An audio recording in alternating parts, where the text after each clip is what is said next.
Uso na naman pala paputok dito sa Pakistan. Naalala niyo nung nakaraan yung paputok na ginagamit nila, yung pop-pop yata tawag doon, yung maliliit na bilog na hinahagis-hagis lang na ganyan, gano'n, tas sasabog, gano'n, puputok.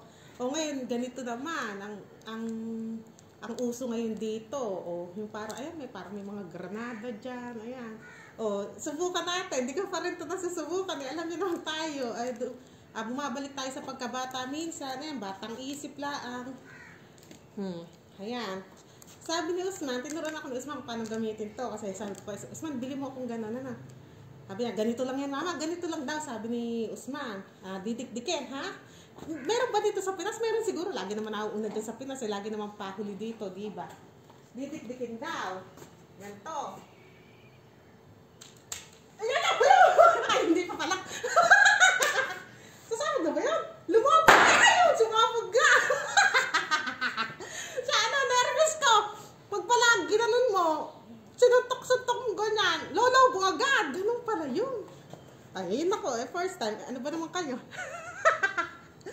Baka ako hindi ko pa nasusuntok ng todo. Initya ko na. Excited. Masyado takot ko na lumawi. Baka sa kamay ko pumutok, diba? O, isa pa. Maglaro tayo. Suntok-suntokin. Yun! Ayun!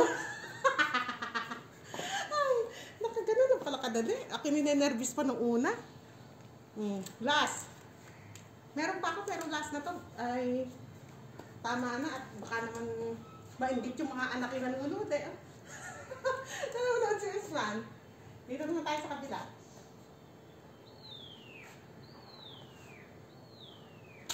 Ayun, oh. Ay, sumabog mo isa. Expire, ano? Ayaw sumabog. Ayaw. Expire. Paano kaya yan? Nang problema pa ako ngayon. Paano kaya dadamputin ngayon to? Baka sumabog sa kamay ko to. Ayaw! Ano lang pala, late lang mga kapanay. Ayoko na. O sige mga kapanay ha. O yun lang, nakatatlong putok lang tayo. Ayan. Babush!